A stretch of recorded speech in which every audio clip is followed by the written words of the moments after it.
Бүгінгі шығарылымда бәрімізге ортақ, күнделікті өмірімізге тікелей әсер ететін тақырыпта сөз етеміз.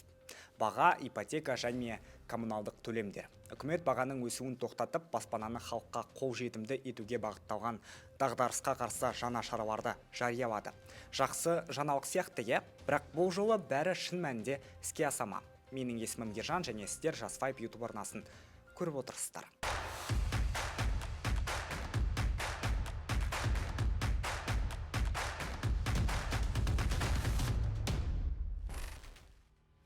Соңғы айларда бәріміз байқаған шығармыз. Ел экономикасының тынысы тарылып, баға күн сайын өсіп, халықтың қалтасы жұқарып барады. Азық-түлік, жанармай, пәтер ақысы бәрі қымбаттаған. Экономистер мұндай жағдайға біраздан бері ескерту жасап жүрген. Енді міне президенттің өзі нақты әрекетке көшті. Қасым-Жомарт Тоқаев премьер-министр Олжас Бектеновке антикризистік нақты жоспар әзірлеуді тапсырған болатын. Сөзбен емес, іспен дәлелдеу керек деді ол. Және де оған небәрі 48 сағат берді. Үкімет жоспарын дер кезінде ұсынды. Алғашқы және ең басты қадам бағаны уақытша тоқтату. Яғни бензин мен дизель отынының бағасы келесі жылдың 1-тоқсанына дейін өспейді. Энергетика министрі үкімет ірі жанармай компаниялармен келісім жасап, бағаның қайта көтеруіне жол бермейді деп уәде берді. Бұл өте маңызды шешім. Себебі бензин бүкіл экономиканың жүрегі саналады. Ол өссе, наннан бастап ұшақ билеттеріне дейін бәрі қымбаттайды. Келесі үлкен шешім коммуналдық тарифтерге мораторий енгізу.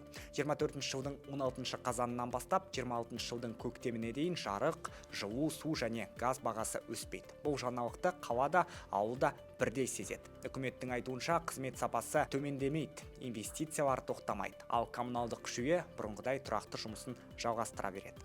Осыған қоса азық-түлік бағасын ұстап тұру үшін мемлекет ауыл шаруашылығына бөлінетін қаржыны 2 есе арттырып отыр. Өз шаруаларымызды қолдасақ, отандық өнім көбейеді, демек баға арзандайды. Тағы бір көпшілікті қуантқан жаңалық жеңілдетілген ипотека. Наурыз және наурыз жұмыскер бағдарламаларына қосымша 500 миллиард теңге бөлінеді. Бұл қаражат соңғы 5 жылда баспанасы болмаған азаматтарға бағытталған. Нәтижесінде шамамен 13 мың отбасы жаңа пәтерге қол жеткізеді. Мамандардың айтуынша бұл шаралар нағыз мұқтаж жандарға арналып отыр. Дегенмен, тұрғын үй бағасы айтарлықтай төмендемей қоймайды. Себебі елде сұраныс әдеттегідей жоғары. Қазақ үшін үй жай баспана емес, ертеңге деген сенім мен тұрақтылықтың нышаны.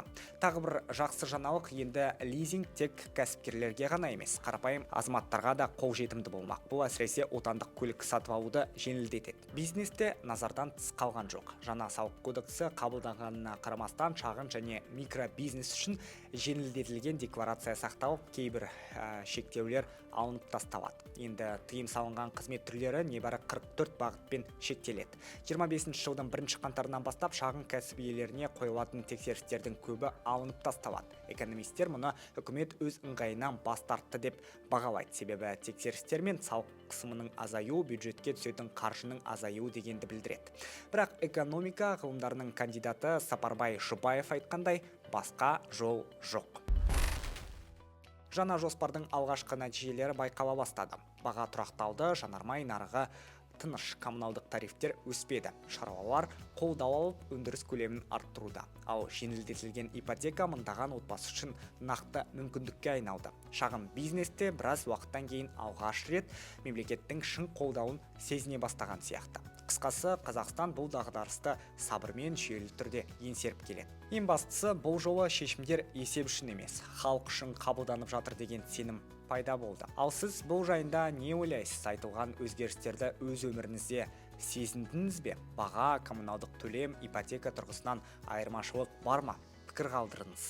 Ой бөлісіңіз, ұнаса Жас Вайб арнасына тіркеліп, лайк басып, осы видеомен бөлісіп қойыңыз. Сізге оңай, алмаған бұл шабыт береді. Келесі кездескенше.